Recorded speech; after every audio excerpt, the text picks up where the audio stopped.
¿Cómo está? Buenas noches. Tuve un poquito de interferencia con el internet. Hasta parecía que no se iba a conectar, pero bueno, ya todo está solucionado. Esperemos no se me vaya. Entonces, voy a continuar con la clase. Recuerden que nos quedamos acerca.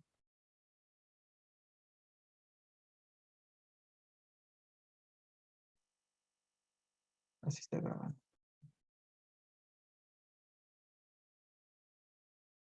Sí, vamos a conversar acerca. Nos quedamos en esto de la dirección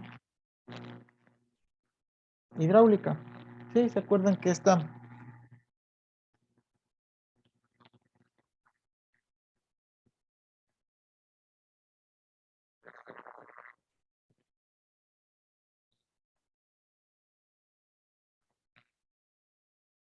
eh, esto de la dirección hidráulica, les hablé algo del circuito? Sí, les hablé que estaba constituido por una bomba de presión accionado por un motor, por el motor del vehículo y formaba una cuya misión es enviar aceite a presión al dispositivo de mando, un mecanismo integral de la servodirección. Entonces el aceite es aspirado por un depósito que les decía que estaba incorporado, ¿no es cierto? Que estaba incorporado un filtro para la depuración del aceite y la conducción del aceite a presión entre los tres elementos se realiza a través de tuberías flexibles. Entonces ahí existen además un dispositivo hidráulico de reacción de esfuerzos sobre el volante que proporcionan los esfuerzos realizados por la dirección. Entonces estos permiten que el conductor conozca las reacciones del vehículo en todo momento, haciendo la dirección sea sensible para el mando. Entonces nosotros quedamos que había dispositivos de mando mecánicos. Entonces este mando mecánico está formado por mecanismos desmultiplicadores, ¿sí? Y que estos de tornillos sin fin y tuercas, y esto que hace que el usillo del usillo del sin fin está unido al árbol de la distribución y esto va apoyado a través de dispositivos elásticos de la válvula distribuidas sobre los dos rodamientos axiales. Entonces, ¿cuál es el funcionamiento? Es el giro del volante, ¿no es cierto? Es cuando gira aquí, cuando giramos el volante, se transmite el usillo a la tuerca y esto hace que se desplace longitudinalmente, empujando de esta forma longitudinalmente, reemplazando el émbolo del mando unido al émbolo. Entonces esto va unido a la vez a través de unas bielas o las manivelas que hacen girar al eje y el árbol de mando. Entonces hay dispositivos de mando hidráulico. Entonces estos dispositivos de mando hidráulico hacen que la válvula de distribución está situada en el interior del cuerpo central de la servodirección. Está formado por una caja de válvulas en cuyo interior se desplazan corredoras movidos por el árbol de la dirección. Entonces esta válvula canaliza según la maniobra que se va a realizar en el volante el aceite a presión ya hacia uno a otro lado del émbolo. Entonces mientras no actúe el volante, las válvulas se mantienen abiertas para estar situadas a la corredora en su posición media. Entonces esta posición hace que mantengan por un dispositivo elástico de regulación por muelles. Entonces que tienen que una tensión inicial aproximada a las características del vehículo. Entonces en esta posición el aceite tiene libre paso de entrada y salida por el interior de la distribución, sin que se realice presión alguna sobre las caras del émbolo. Entonces cuando nosotros giramos el volante para tomar una curva, es necesario vencer previamente la fuerza de resistencia que oponen los muelles. Entonces ahí actúan las válvulas y esto hace que la maniobra requiera poco esfuerzo sobre el volante. Entonces las válvulas no actúan realizando la maniobra con el dispositivo mecánico, sin intervención del mecanismo de asistencia. Entonces, vencido este pequeño esfuerzo y para mayores maniobras, con el volante las válvulas actúan un desplazamiento en uno u otro sentido y cortando el paso, ¿sí? Cortando el paso de aceite a presión a una de las caras del émbolo. Entonces, esta presión de aceite sobre las otras caras del émbolo, ¿sí? Ayuda al conductor a realizar maniobras necesarias. Entonces, estos pueden verse los dispositivos de carretera y los anillos que forman las válvulas, así como el paso de aceite al lado correspondiente de la. Entonces, el aceite sin presión desalojado por el ómbolo, es expulsado a través de la válvula correspondiente nuevamente al depósito. Entonces la presión de aceite se necesita en cada maniobra, es regulada automáticamente en función de los esfuerzos que se necesitan o que sean necesarios. Entonces voy a hablar un poco de la bomba de presión de este sistema hidráulico. La bomba de presión, sí que ustedes lo pueden ver aquí, esta bomba de presión, es empleado, perdón, es empleado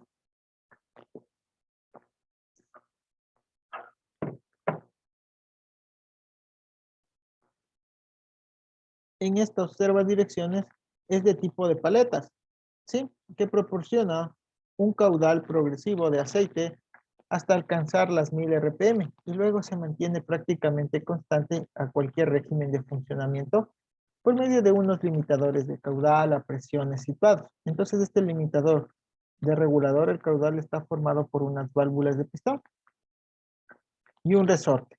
Estos están intercalados entre la salida de la cámara de presión y el difusor de la bomba. Entonces esto hace que retorne el caudal sobrante, como pueden ustedes ver ahí las líneas de verdes, sí, que es la roja que es el retorno, y la depresión, y la verde que es la depresión. Entonces ahí ustedes pueden ver que la salida, que cuando hace intercambio de salidas con esta cámara, el difusor de la bomba hace esto que retorna el caudal, ¿sí? Sobrante al circuito de entrada. Entonces el limitador de presión está formado por válvulas de asiento cónico o una esfera y un resorte que comunica la salida de aceite con la pared anterior del difusor. Entonces el funcionamiento y mando de la bomba se efectúa por medio de poleas y correas trapeziales acopladas a la transmisión del motor. Ustedes ya han visto cómo están acopladas aquí.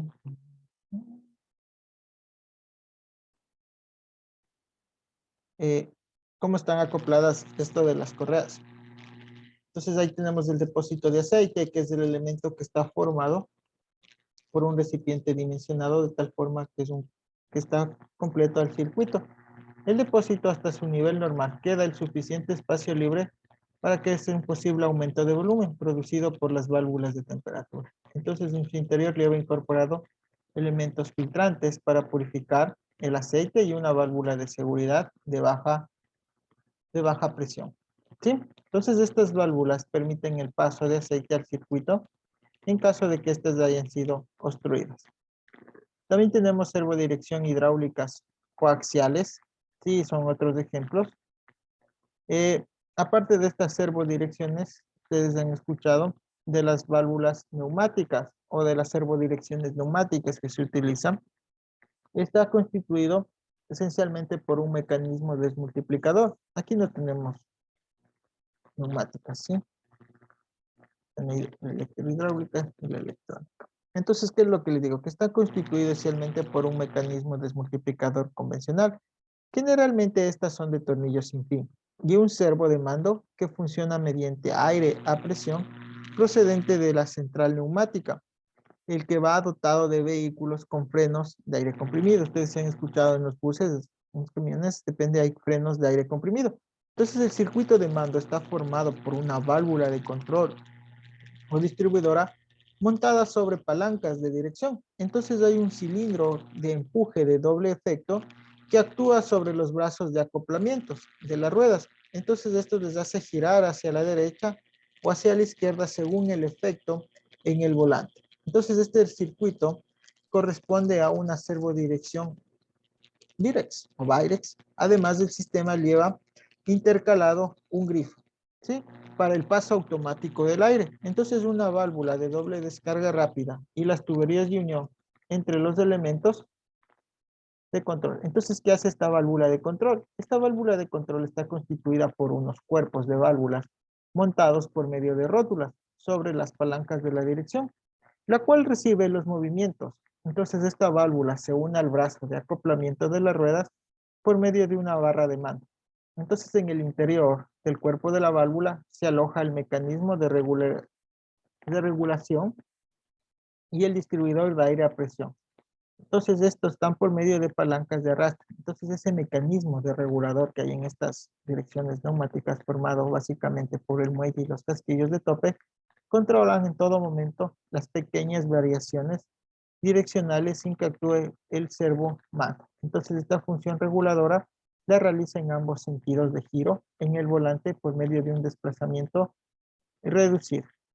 Sí, aquí también tenemos el cilindro de distribuidor que va montado sobre unos vástagos de arrastre y lleva en su interior dos válvulas de cierre o abren el paso del aire a presión procedente del calderín y esto lo canalizan en otro lado del cilindro.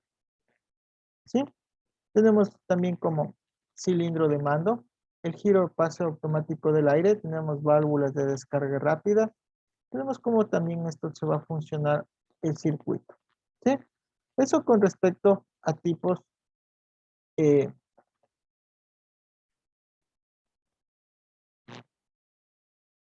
con respecto a los tipos de la dirección. Vamos a ver otro tema, ¿sí?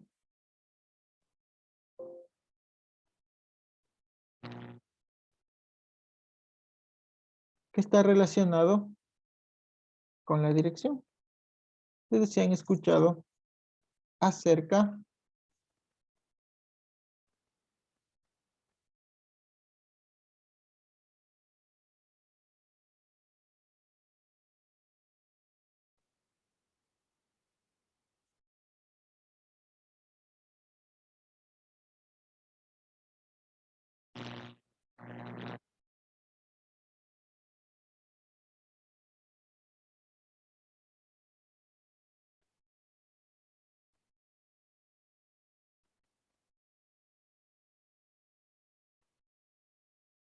acerca de la geometría de la dirección.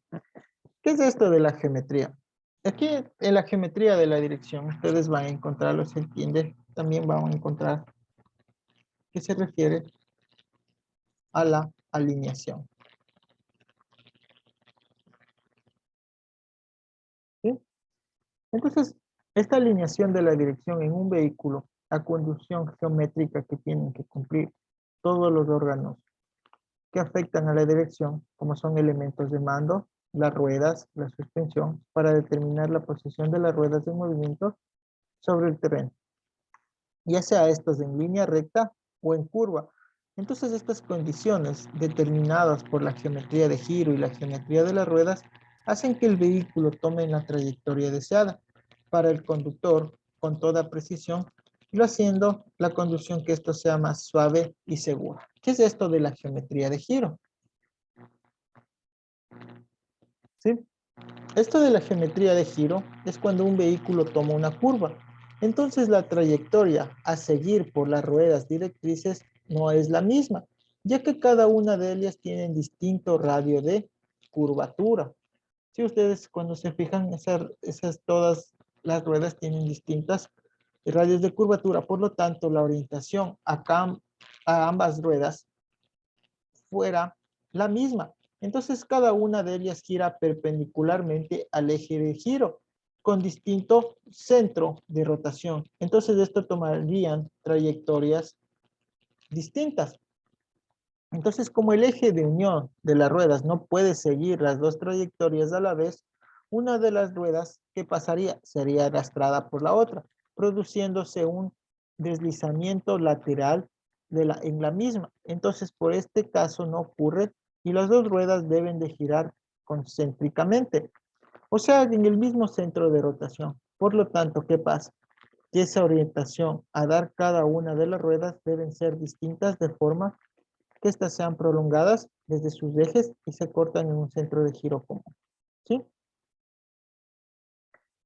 Esto mismo va a ocurrir con las ruedas traseras con respecto a las delanteras, ya que en todo vehículo tienen que tomar la misma trayectoria de curva.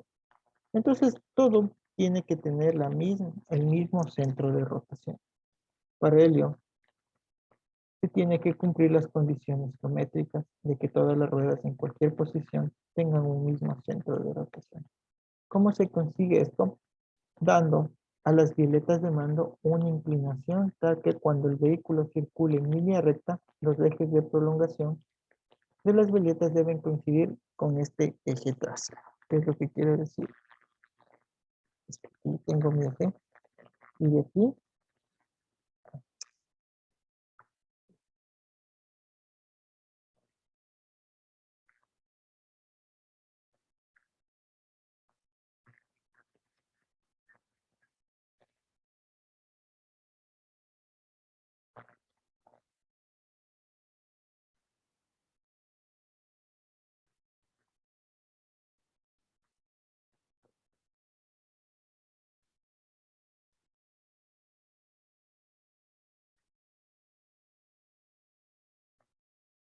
Sí, es que del eje trasero salen para que coincidan. Entonces ahí al tomar una curva los ejes de la rueda coinciden sobre los mismos centros. Entonces con esto los circuitos descritos de las 4 ruedas de movimiento serían concéntricos en cualquier posición. Entonces como las ruedas traseras no son orientables al centro, deben coincidir sobre la prolongación, ¿sí?, del eje trasero. Entonces en todo caso la elasticidad de los neumáticos corrige automáticamente las pequeñas oscilaciones de la trayectoria. Entonces ustedes van a encontrarse, bueno, aquí están los ángulos, pero voy a hablarles algo del el radio de giro máximo. La distancia entre pivotes, que recibe el nombre de la vía, o longitud e inclinación de los brazos de acoplamiento en función de la batalla. La batalla es la distancia entre ejes, ¿sí?, el eje delantero y el eje trasero, y la vía es la distancia entre esto, es la vía, y digamos que aquí tengo el eje trasero, esto es la batalla, ¿sí?, del vehículo, que corresponde a la distancia entre ejes. Entonces determinan una de las características de la dirección, como es su radio máximo. Entonces este radio viene determinado de forma que las ruedas puedan girar, describiendo un círculo de diámetro 4 veces mayor que la batalla del vehículo. Entonces cuando se gira o se hace un ángulo de viraje para determinar ese radio de giro, nosotros podemos eso calcular a base de triángulos, geometría, ¿sí? Y se obtiene en función trigonométricas de los ángulos que forman las ruedas en función de la batalla del vehículo, ¿sí? Entonces ahí ustedes pueden calcular esos ángulos a través de la tangente, ¿sí?, de un ángulo alfa y de la tangente de un ángulo beta. Entonces la desviación angular también se puede calcular entre las ruedas, ¿sí? Entonces nosotros tenemos la geometría de las ruedas. Para el funcionamiento del sistema sea el adecuado, es necesario que las ruedas directrices cumplan unas determinadas condiciones geométricas, o llamadas cotas de dirección, mediante las cuales se logra que las ruedas obedezcan fácilmente al volante y no se altere su orientación por las irregularidades del terreno. Entonces resulta que la dirección segura y de fácil manejo, ¿cuáles van a ser estas cotas? Van a ser a determinar la geometría de los sistemas. Entonces nosotros vamos a tener aquí ángulos de salida, ángulos de caída, ángulos de avance, cotas conjugadas y convergencia de las ruedas. Hablemos acerca del ángulo de salida. Vamos a ver si han puesto aquí el ángulo de salida. ¿Qué es el ángulo de salida?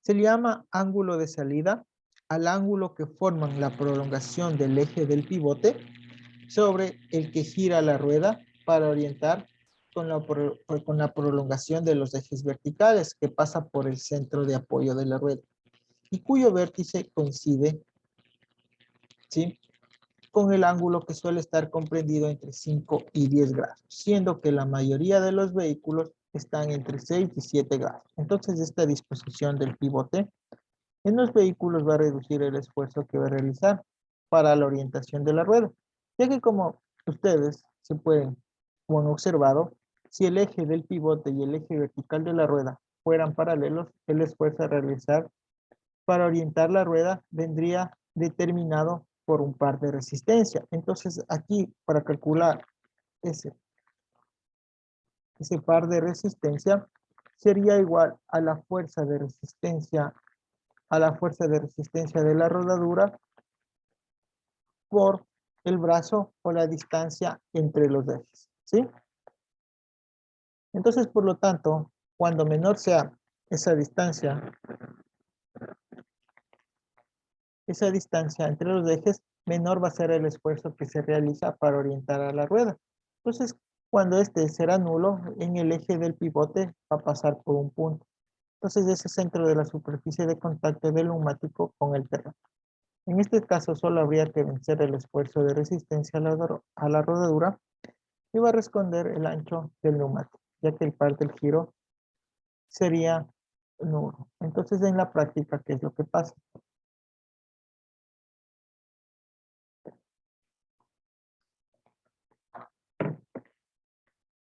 En la práctica es conviene, perdón, estoy ya con mi garganta medio tarde porque todo el día he dado clases en la universidad y ya pues por cumplir me toca esto. Sí, es el martes, es un día matador. Entonces, se cortan un poco por debajo del punto. Entonces, es decir, que ahí, si es que yo tengo un punto A, voy a tener un punto A', lo que va a determinar el par resistente. Entonces, en ese pequeño esfuerzo, en la orientación de la rueda proporciona una mayor estabilidad en la dirección. Y que cuando la rueda, por las irregularidades del terreno, tienden a desorientarse y oponer al par resistencia. ¿Sí? Entonces, ustedes pueden observar que la importancia que tiene este ángulo es la presión de inflado de los neumáticos, pues con menor presión un punto se desplaza más hacia abajo, aumentando la distancia y por tanto el par resistente en este caso aumenta la estabilidad en la dirección, pero es necesario realizar mayor esfuerzo para orientar las ruedas. Entonces el ángulo de salida cuando se combina con este ángulo, no está aquí el ángulo de avance, facilita además que la rueda vuelva a su posición de línea recta después de haber tomado una curva. Al girar la dirección para tomar una curva, como el pivote está inclinado, el extremo de la mangueta hace que la rueda tienda a hundirse en el terreno. Y como no, puede hacerlo. Entonces es la carrocería la que se levanta oponiendo a ello su propio peso. Al soltar esto el volante y anular la causa que se estaba produciendo, este efecto, el peso de la carrocería tiende a bajar, haciéndole volver a la rueda a su posición de línea recta. ¿Qué es el ángulo de caída? Se llama ángulo de caída al ángulo que forma la prolongación del eje de simetría de la rueda con el eje vertical que pasa por el centro de apoyo de la rueda.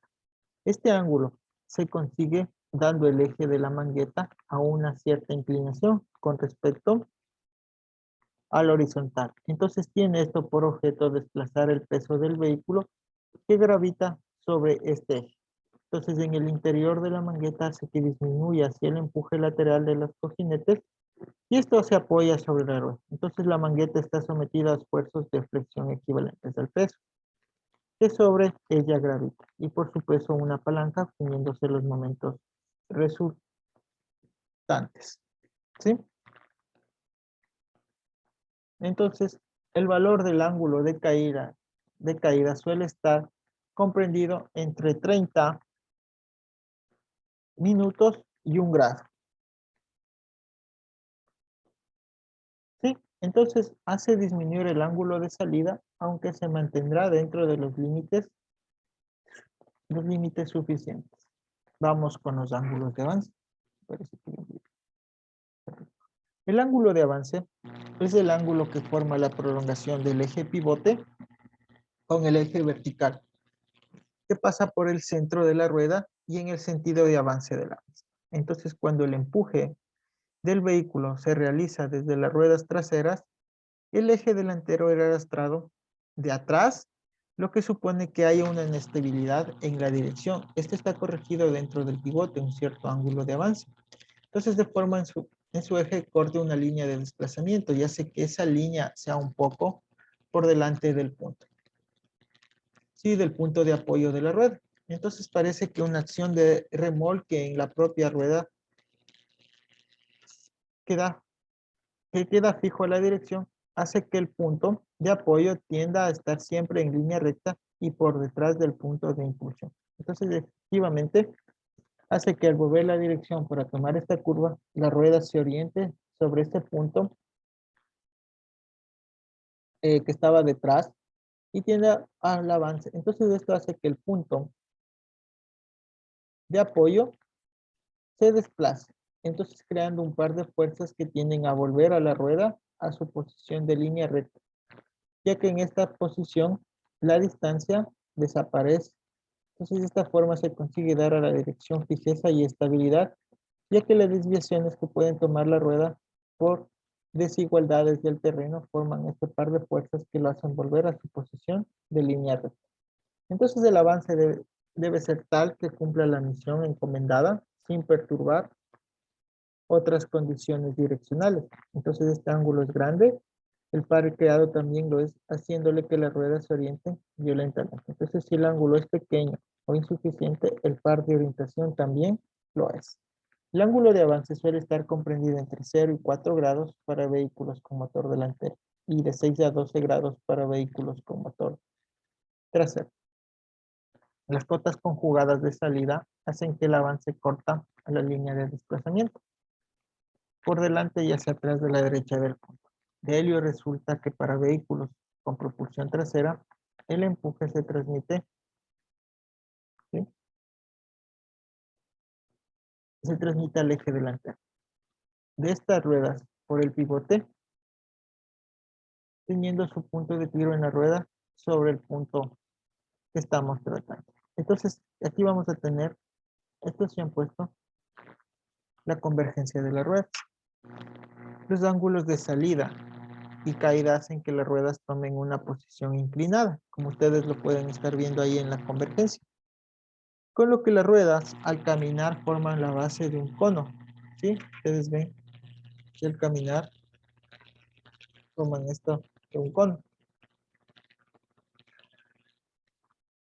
cuyo vértice está en el suelo. Entonces, al desplazarse la rueda, este cono girará sobre la generatriz apoyando en el terreno y tiende a abrirse durante la marcha. Entonces, para corregir este efecto, se adelanta el vértice del cono en sentido de la marcha, lo que supone que será la rueda en su parte delantera con un ángulo determinará la posición de las cotas conjugadas.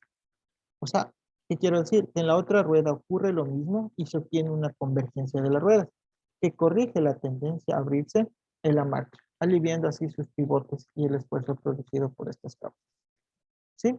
Entonces la convergencia se mide por la diferencia de cotas entre la parte delantera y trasera de las ruedas, tomándose en cuenta eh, diametralmente opuestos a las llantas. Entonces estas suelen estar comprendidas entre 1 y 10 milímetros según las características del vehículo.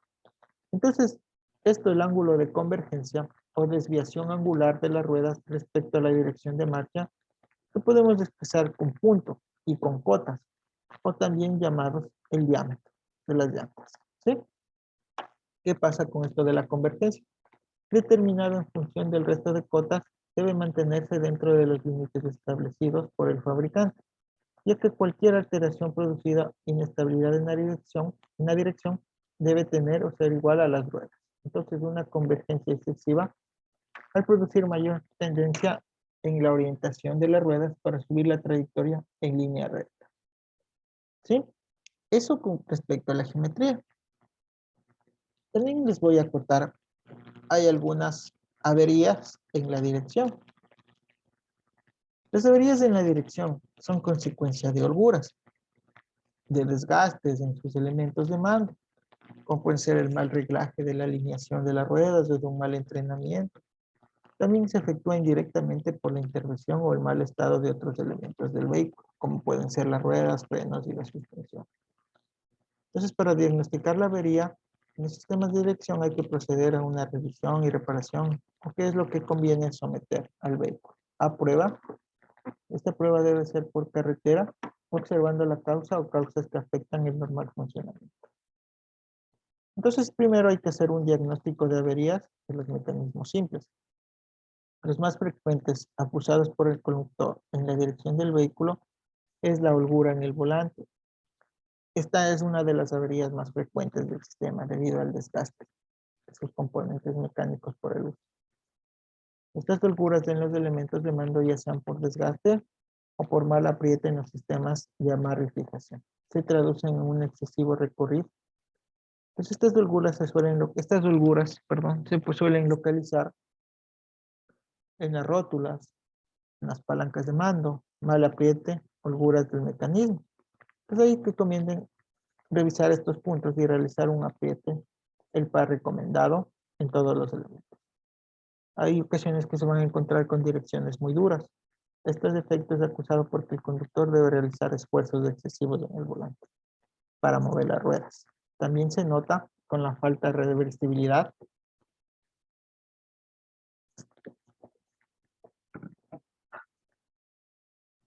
¿Sí? De reversibilidad de las ruedas para volver a su posición de línea recta. Esta dureza de la dirección produce generalmente causas por baja presión de inflado en los neumáticos, desalineación, dureza en las articulaciones de mando por un excesivo apriete, excesivo ataque, el mecanismo de la dirección, falta de engrase en la caja de la dirección. También se han escuchado cuando el vehículo tiende a girar a un lado. Este defecto se debe generalmente al mal estado de algunos componentes del vehículo. Estos son ajenos al sistema de dirección o al mal reglaje de la alineación. Las causas más frecuentes que tienden a desplazar lateralmente son la presión inflada desigual de ambas ruedas, cubiertas desiguales o desgastadas más que la otra. Uno de los frenos está en mal reglaje, los amortiguadores en mal estado, los brazos de mando mal colocados, mal reglaje de la alineación de las ruedas o deformación de los sistemas de suspensión. También ustedes van a encontrar oscilaciones de las ruedas. Estas oscilaciones o defectos es por una excesiva holgura en los elementos de mando y es acusado por su conductor cuando circula a grandes velocidades, generalmente en terrenos lisos, produciéndose una serie de oscilaciones continuas que se traducen en una trepidación del volante. Entonces, las causas más frecuentes es la presión o inflado incorrecto de los neumáticos, cubiertas desgastadas, no uniforme en su banda de rodadura, ruedas desequilibradas, órganos de mando o elementos que están flojos o con holgura, ángulos de caída o avance en mal estado excesivo. A veces escuchamos ruidos en la dirección, son ruidos extraños, generalizados y acusados en su momento determinado, y es producido generalmente esto por las holguras o la rotura de alguno de estos elementos mecánicos. Entonces estos elementos o estas causas pueden producirse por rodamientos de ruedas en mal estado, holgura o mal montaje en el interior de la caja de mecanismo, órganos de mando flojos o ruedas muy desequilibradas. ¿Sí? También tenemos desgaste anormal de los neumáticos. Sí, cuando tenemos una excesiva convergencia, produce un desgaste lateral en las zonas de exterior de los neumáticos. ¿Sí? Eh, Hay también en ambos casos del arrastre de la rueda sobre el terreno cuando un ángulo de viraje es incorrecto. Cuando el desgaste se produce por igual en uno de los elementos neumáticos. Averías de funcionamiento. También había averías de las servodirecciones hidráulicas. Con la servodirección no funciona por falta de aceite, faltas de presión en la banda de la bomba, ¿sí? Obstrucción, averías de la válvula, dureza en la dirección, falta de aceite, aire en el circuito. El vehículo tiende a girar a un lado. Cuando gira a un lado, aquí en los servomecanismos, hay ajuste incorrecto de la válvula de distribución, defectos de alineación o inflado. También tenemos vibraciones o ruidos extraños en la servodirección.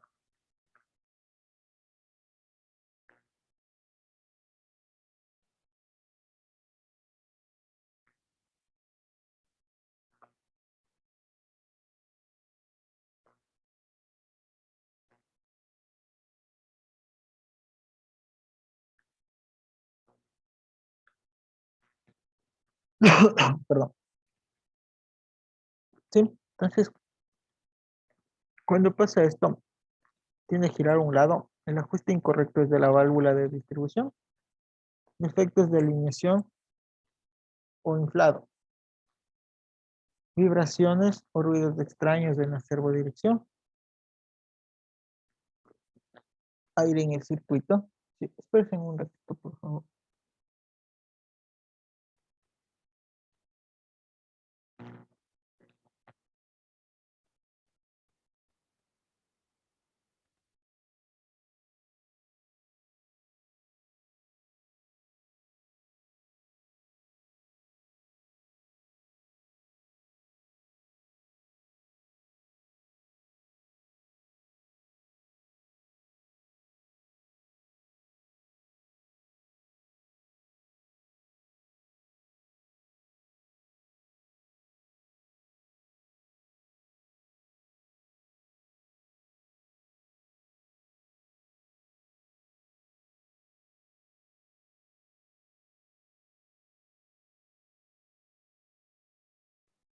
Listo. Continuamos. Entonces, lo que les decía. También vamos nosotros a tener vibraciones de ruidos extraños, aire en el circuito, aceite inadecuado, aire en depósitos obstruidos, bomba de aceite sucia, elementos mecánicos. También tenemos averías en las servodirecciones neumáticas y sus posibles causas. La servodirección no funciona, saben que la presión de aire es insuficiente, grifo de paso cerrado, tuberías de aire rotas, defecto de reglaje en las válvulas de control. También tenemos pérdidas de aire en el circuito, falta del asiento de las válvulas, tuberías en mal estado. ¿Sí? Ustedes deben saber que los comprobadores de alineación existen diferentes aparatos diseñados para medir la alineación en los vehículos, como son los de tipo mecánico o tipos de medidores de nivel, uno de los equipos modernos que se emplea en la actualidad. Sí, hay medidores de niveles. Tenemos para comprobar también la comprobación y reglaje de los ángulos de salida. Esta comprobación se realiza con los aparatos conocidos y siguiendo los pasos, como son con los equipos mecánicos Weaver.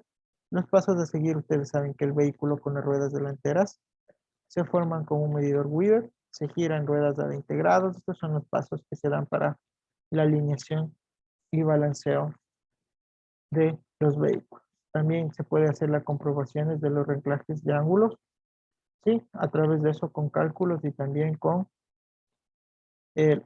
los equipos de alineación y balanceo. Ya ustedes saben que con esos equipos se puede corregir. Bueno, a veces hay que sustituir. Esto se hace a veces y hay que sustituir eh, y cambiando elementos de mando de la dirección. ¿Sí? Bueno, esta ha sido la clase del día de hoy. Ahora quiero que ustedes hablen, me hagan preguntas acerca de lo que quieran hacer. Si no, ya lo damos por concluida, ya que faltando 15 minutos siempre tienen que realizar ustedes preguntas. ¿Sí? ¿Lo escucho?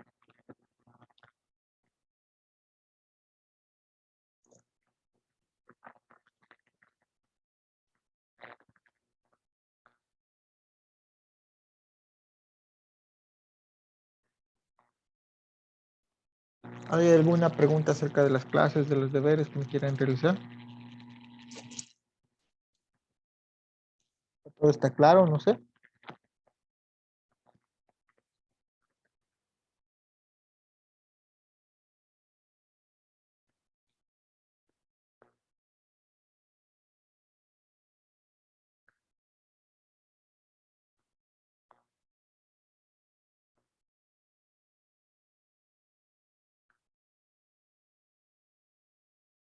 ¿Sí o no? ¿O ya todo está claro? ¿No hay ninguna pregunta para... Sí, sí, está claro, Inge. Excelente clase. Listo, bueno. Espero que así siga. Disculpen porque hoy estoy un poco con quemar de la garganta, porque les comenté que hoy di clases todo, mañana y tarde en la universidad, entonces estoy un poquito que me estaba molestando. Pero tranquilo, ahí acabé de dar la clase. Para pasar la próxima clase de lo que son, empezamos con neumáticos y se acaba con frenos. ¿Sí? ¿Otra consulta Listo, más? Inge. Listo, si no hay No, preguntas, damos por concluida y que pasen bien. Buenas noches. pase bien, Inge. Hasta la próxima.